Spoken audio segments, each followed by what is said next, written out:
ಇನ್ನು ಯಾರೆಲ್ಲ ನಮ್ಮ ಚಾನೆಲ್ನ ಸಬ್ಸ್ಕ್ರೈಬ್ ಮಾಡಿಲ್ಲ ಈ ಕೂಡಲೇ ಸಬ್ಸ್ಕ್ರೈಬ್ ಆಗಿ ನಮಗೆ ಬೆಂಬಲಿಸಿ. ಟೋಟಲ್ 2.5 ಕೋಟಿ ಆಗೈತೆ. ಇನ್ನು 50 ಲಕ್ಷ 3 ಕೋಟಿ ರೂಪಾಯಿದಲ್ಲಿ ಕನಕ ಭವನ ಕಟ್ಟಿಕೊಡಲಾಗುವುದು. ಟೋಟಲ್ 2.5 ಕೋಟಿ ಆಗೈತೆ. ಇನ್ನು 50 ಲಕ್ಷ 3 ಕೋಟಿ ರೂಪಾಯಿದಲ್ಲಿ ಕನಕ ಭವನ ಕಟ್ಟಿಕೊಡಲಾಗುವುದು.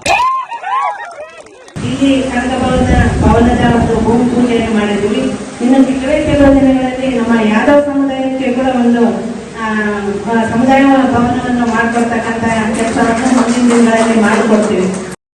ಕೆಕೆಆರ್ಡಿಬಿ ಯೋಜನೆಯಡಿಯಲ್ಲಿ ಹೈಟೆಕ್ ಮಾದರಿಯಲ್ಲಿ ನಿರ್ಮಾಣವಾದ ಪರಿಶಿಷ್ಟ ಜಾತಿ ಮೆಟ್ರಿಕ್ ಪೂರ್ವ ಬಾಲಕಿಯರ ವಸತಿ ನಿಲಯ ಉದ್ಘಾಟನೆಯನ್ನು ಬಳ್ಳಾರಿ ಜಿಲ್ಲಾ ಸಂಸದ ತುಕಾರಾಂ ಹಾಗೂ ಸಂಡೂರು ಶಾಸಕಿ ಅನ್ನಪೂರ್ಣ ತುಕಾರಾಂ ನೆರವೇರಿಸಿದರು. ಈ ಕಾರ್ಯಕ್ರಮ ಅಧ್ಯಕ್ಷತೆ ವಹಿಸಿದ್ದ ಸಂಸದ ತುಕಾರಾಂ ಮಾತನಾಡಿ, ನಮ್ಮ ನಾಯಕರು ರಾಜ್ಯವನ್ನು ಮಾದರಿ ರಾಜ್ಯವನ್ನಾಗಿ ಮಾಡಲು ವಿವಿಧ ಯೋಜನೆಗಳನ್ನು ಜಾರಿಗೆ ತಂದಿದ್ದಾರೆ. ಅದೇ ರೀತಿ ನಾವು ನಮ್ಮ ಜಿಲ್ಲೆ ಹಾಗೂ ತಾಲೂಕುಗಳನ್ನು ಮಾದರಿಯನ್ನಾಗಿಸಲು ಶ್ರಮಿಸುವಲ್ಲಿ ತುಂಬ ಉತ್ಸುಕರಾಗಿದ್ದೇವೆ. ಅದರಲ್ಲಿ ಮುಖ್ಯವಾಗಿ ಶಿಕ್ಷಣ ಕ್ಷೇತ್ರದ ಅಭಿವೃದ್ಧಿಗಾಗಿ ನಾವು ಶ್ರಮಿಸಬೇಕಾಗಿದೆ ಎಂದರು. ಸರ್ವಧರ್ಮದ ಅಭಿವೃದ್ಧಿ ಕಾರ್ಯವೇ ನಮ್ಮ ಮೂಲ ಧ್ಯೇಯವಾಗಿದ್ದು, ಸಂಡೂರು ಪಟ್ಟಣದಲ್ಲಿ 3 ಕೋಟಿ ವೆಚ್ಚದಲ್ಲಿ ಕುರುಬ ಸಮುದಾಯ ಭವನ ನಿರ್ಮಾಣ ಹಾಗೂ IAS KAS ಕೋಚಿಂಗ್ ಸಹಾಯವಾಗಲು 50 ಲಕ್ಷ ವೆಚ್ಚದಲ್ಲಿ ಡಿಜಿಟಲ್ ತಂತ್ರಜ್ಞಾನ ಅಳವಡಿಕೆ ಕಾರ್ಯವನ್ನು ನಾವು ಮಾಡುತ್ತೇವೆ. ಮುಖ್ಯಮಂತ್ರಿಗಳು ಲಾ ಓದಿ ಇಂದು ರಾಜ್ಯದ ಮುಖ್ಯಮಂತ್ರಿಗಳಾಗಿದ್ದಾರೆ. ಅವರಂತೆಯೇ ನಮ್ಮ ಯುವಕರು ಅದನ್ನು ಸದುಪಯೋಗ ಮಾಡಿಕೊಂಡು ಜೀವನದಲ್ಲಿ ಏನಾದರೂ ಸಾಧಿಸಲು ಪ್ರಯತ್ನಿಸಬೇಕು ಎಂದು ಕರೆ ನೀಡಿದರು.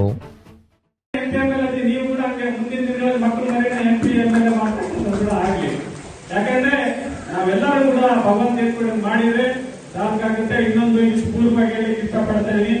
ನನಗೆಲ್ಲ ಸತ್ಯಪಣ್ಣ 4 ಕೋಟಿ 5 ಕೋಟಿ ಅಂತ ಕೊಟ್ಟಿದ್ರು. ನಾನು 4.5 ಕೋಟಿಗೆ ಸಮ ಮಾಡ್ತಾನೆ. ಎಲ್ಲರೂ ಕೂಡ 3 ಕೋಟಿ ಸಂದರ್ಭವನ್ನು ಮಾಡ್ತೀನಿ. 50 ಲಕ್ಷ ರೂಪಾಯಿದಲ್ಲಿ ಡಿಜಿಟಲ್ ಲೈಬ್ರರಿ ಮಾಡ್ತೀನಿ. ಎಲ್ಲ ಕಂಪ್ಲೀಟ್ ಆಗಿ ಎಲ್ಲರೂ ಕೂಡ ಮಕ್ಕಳಿಗೆ KAS IAS ಹಣ ಕೋಚಿಂಗ್ ಕೊಡ್ತಕ್ಕಂಥದ್ದು. ಇನ್ನೊಂದು 4 ಬರ್ತಾರೆ. ಅವ್ರಿಗೆ ಏನಿದ್ರೆ ಮನೆಗಳ ಓದಕ್ ಆಗಲ್ಲ. ಇಲ್ಲಿ ಸಮುದಾಯ ಬಂದು ನಿಂತ್ಕೊಂಡು ಅವ್ರು ಓದ್ಬೋದು. ನಾಳೆ ಒಂದು ರೂಮ್ ಕಳಿಸಿ ಸತ್ಯಪಣ ನಾವು ಮಾಡಿದ್ರೆ ನಮ್ಮ ಜನ್ಮ ಸಾರ್ಥಕ ಆಗ್ತದೆ. ಮಕ್ಕಳು ವಿದ್ಯಾವಂತರಾದ್ರೆ ಮುಂದಿನ ದಿನಗಳಲ್ಲಿ ಅಂಬೇಡ್ಕರ್ ಬಂದ ಕೂಡ ಮನಸ್ಸನ್ನು ನಾನು ಹೇಳಿದ್ದೆ, ಅದಕ್ಕಿಂತ ಕಾರ್ಯಪ್ರವೃತ್ತರಾಗಿಲ್ಲ. ದಯಮಾಡಿ ಮಾಡಿ.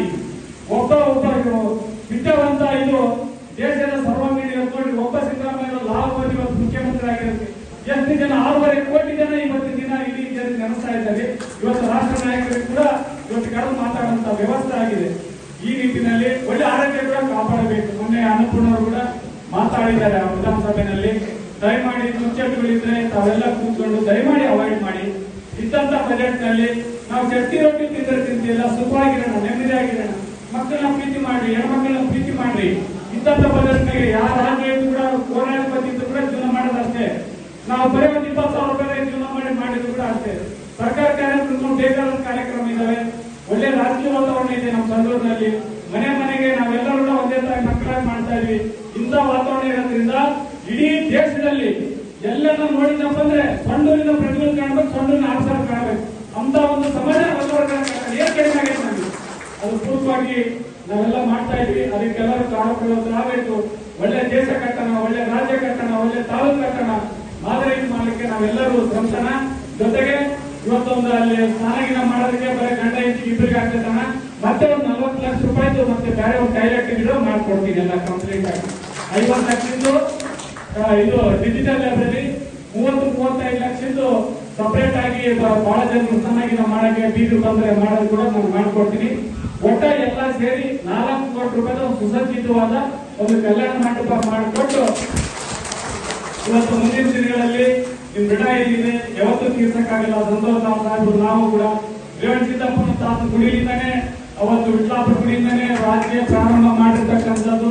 ಆ ನಿಟ್ಟಿನಲ್ಲಿ ನಾವೆಲ್ಲರೂ ಕೂಡ ಇವತ್ತೇನು ಭಗವಂತ ನಿಮ್ಮ ಆಶೀರ್ವಾದದಿಂದ ಆಗಿದ್ವಿ. ನಿಮ್ಮ ಮುಂದಿನ ಮಕ್ಕಳು ಕೂಡ ಒಳ್ಳೆ ಆಫೀಸರ್, ಒಳ್ಳೆ ವಿದ್ಯಾರ್ಥಿಗಳಾಗಲಿ ಅಂತ ಹೇಳಿ ಇದನ್ನ ಕೂಡ ಮುಂದೆ ಕಲ್ಯಾಣ ಮಂಟಪ ಒಳ್ಳೆ ಸದ್ಬಳಕೆ ಮಾಡ್ಕೊಳ್ಳಿ, ಒಳ್ಳೆ ಮೇಂಟೆನೆನ್ಸ್ ಮಾಡ್ಕೊಳ್ಳಿ, ಒಂದು ಟ್ರಸ್ಟ್ ಮಾಡ್ಕೊಳ್ಳಿ. ಇನ್ನು ಅಲ್ಲಿಗೂ ಕೂಡ ಬೇರೆ ಪ್ಲಾನ್ ಮಾಡ್ಕೊಳ್ಳಿ. ನಂತರ ಅಂಬೇಡ್ಕರ್ ಭವನದಲ್ಲಿ ವಿವಿಧ ಕಾಮಗಾರಿಗಳ ವಿಷಯವಾಗಿ ಶಾಸಕಿ ಅನ್ನಪೂರ್ಣ ತುಕಾರಾಂ ಮಾತನಾಡಿ, ನಮ್ಮ ಪಕ್ಷವು ಜಾತ್ಯತೀತವಾಗಿ ಜಾತಿಗಳ ಭೇದ ಭಾವ ಮಾಡದೆ ಎಲ್ಲ ಸಮುದಾಯದ ವರ್ಗಗಳಿಗೂ ಸಮನಾದ ಹಕ್ಕನ್ನು ನೀಡುವ ಕಾರ್ಯಗಳನ್ನು ಮಾಡುತ್ತಾ ಬಂದಿರುತ್ತದೆ. ರಾಜ್ಯದಲ್ಲಿ ವಿರೋಧ ಪಕ್ಷದ ಮಾತಿಗೆ ಹಿಂಜರಿಯದೆ ಹೆಣ್ಣು ಮಕ್ಕಳಿಗೆ ಮಾನ್ಯತೆ ಕೊಟ್ಟು ಹೆಣ್ಣು ಮಕ್ಕಳ ಏಳಿಗೆಗೆಂದೇ ಪಂಚ ಯೋಜನೆಗಳನ್ನು ಜಾರಿಗೆ ತಂದು ಅವುಗಳನ್ನು ಯಶಸ್ವಿಯಾಗಿ ನಿರ್ವಹಿಸುತ್ತಿರುವ ನಮ್ಮ ಧೀಮಂತ ನಾಯಕರಾದ ಮುಖ್ಯಮಂತ್ರಿ ಸಿಎಂ ಸಿದ್ದರಾಮಯ್ಯ ಹಾಗೂ ಉಪಮುಖ್ಯಮಂತ್ರಿ ಡಿಕೆ ಶಿವಕುಮಾರ್ ಇವರನ್ನು ರಾಜ್ಯದ ಮಂತ್ರಿಗಳನ್ನಾಗಿ ಆರಿಸಿದ ನಿಮ್ಮೆಲ್ಲರಿಗೂ ನನ್ನ ನಮನಗಳನ್ನು ಅರ್ಪಿಸುತ್ತೇನೆ ಎಂದರು. ಇಂದಿನ ದಿನ ರಾಜ್ಯದಲ್ಲಿ ಎಲ್ಲ ಬಡ ಕುಟುಂಬದ ಹೆಣ್ಣು ಮಕ್ಕಳು ಆರ್ಥಿಕವಾಗಿ ಪ್ರಬಲರಾಗಲು ನಮ್ಮ ಪಕ್ಷ ನಿರಂತರವಾಗಿ ಶ್ರಮಿಸುತ್ತಿದೆ ಮತ್ತು ನಾವು ಸರ್ವಧರ್ಮದವರ ಏಳಿಗೆಗೆ ಶ್ರಮಿಸುತ್ತೇವೆ ಎಂದರು. ಈ ಹಿಂದೆ ನಮ್ಮ ಯಾದವ ಸಮುದಾಯದವರು ಸಂಡೂರು ಪಟ್ಟಣದಲ್ಲಿ ಯಾದವ ಸಮಾಜದ ಸಮುದಾಯ ಭವನ ನಿರ್ಮಾಣ ಮಾಡಲು ಬೇಡಿಕೆ ಇಟ್ಟಿದ್ದು, ಇದಕ್ಕೆ ನಾವು ಅತಿ ಶೀಘ್ರದಲ್ಲಿಯೇ ಚಾಲನೆ ನೀಡುತ್ತೇನೆ ಎಂದು ಭರವಸೆ ನೀಡಿದರು. ಅದೇ ರೀತಿ ಹಿಂದುಳಿದ ವರ್ಗಗಳ ಕಲ್ಯಾಣ ಇಲಾಖೆ ವತಿಯಿಂದ ಕನಕ ಭವನ ನಿರ್ಮಾಣ ಕಾಮಗಾರಿಗೆ ಭೂಮಿ ಪೂಜೆ, ಕೃಷ್ಣನಗರ ಗ್ರಾಮದಲ್ಲಿರುವ ಆದರ್ಶ ವಿದ್ಯಾಲಯದಲ್ಲಿ ಪ್ರಾರಂಭವಾಗಿರುವ ಪದವಿ ಪೂರ್ವ ಕಾಲೇಜಿಗೆ ಚಾಲನೆ ಹಾಗೂ ತಾಲೂಕಿನ ಧರ್ಮಪುರ ಗ್ರಾಮದಿಂದ ಹುಲಿಕುಂಟೆ ಕರೆಗೆ ಏತ ನೀರಾವರಿ ಯೋಜನೆ ಅಡಿಯಲ್ಲಿ ನೀರು ತುಂಬಿಸುವ ಕಾಮಗಾರಿಗೆ ಭೂಮಿ ಪೂಜೆ ಮಾಡುವ ಮೂಲಕ ಚಾಲನೆ ನೀಡಿದರು. ವರದಿಗಾರ Raju ಪಳ್ಳೆಗರ್, A to Z TV, Sandur taluk. ಒಂದು ಸಮುದಾಯಕ್ಕೆ ಮಾತ್ರ ಸೀಮಿತವಾಗಿರುತ್ತೆ. ಯಾರು ಕಡೆಗಣನೆಗೆ ಒಳಗಾಗಿದ್ರು ಸಣ್ಣ ಸಣ್ಣ ಸಮುದಾಯಗಳನ್ನ ಕೂಡ ಕಡೆಗಣಿಸದೆ ಅವರ ಒಂದು ಯಾವುದೇ ಶುಭ ಕಾರ್ಯಗಳು ಮಾಡೋದಕ್ಕೆ ಎಲ್ಲಾ ಸಮಾಜದವರಿಗೂ ಒಂದೊಂದು ಸಮುದಾಯವನ್ನು ಕಟ್ಕೊಡ್ಬೇಕಂತ ನಮ್ಮ ಮಾನ್ಯ ಸಂಸದರ ಆಸೆ, ನನ್ನ ಆಸೆ ಕೂಡ. ಯಾಕಂದ್ರೆ ಎಲ್ಲರೂ ಇಲ್ಲಿ ಕಾರ್ಮಿಕ ವರ್ಗದವೇ ಹೆಚ್ಚಾಗಿರೋದ್ರಿಂದ ಅವರಿಗೆ ಒಂದು ದೊಡ್ಡ ಒಂದು ಕಲ್ಯಾಣ ಮಂಟಪದಲ್ಲಿ ತಮ್ಮ ಶುಭ ಕಾರ್ಯಗಳು ಮಾಡೋದಕ್ಕೆ ತುಂಬಾ ತೊಂದರೆ ಆಗುತ್ತೆ. ಹಾಗೇನೆ ಆರ್ಥಿಕ ಹೊರೆ ಕೂಡ ಜಾಸ್ತಿ ಆಗುತ್ತೆ.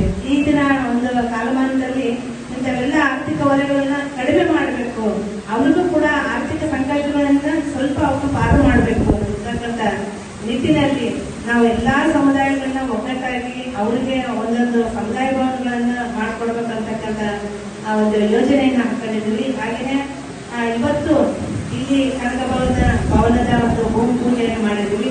ಇನ್ನು ಕೆಲವು ದಿನಗಳಲ್ಲಿ ನಮ್ಮ ಯಾದವ ಸಮುದಾಯಕ್ಕೆ ಕೂಡ ಒಂದು ಸಮುದಾಯ ಭವನವನ್ನು ಮಾಡಿಕೊಡ್ತಕ್ಕಂಥ ಕೆಲಸವನ್ನು ಮುಂದಿನ ದಿನಗಳಲ್ಲಿ ಮಾಡಿಕೊಡ್ತೀವಿ.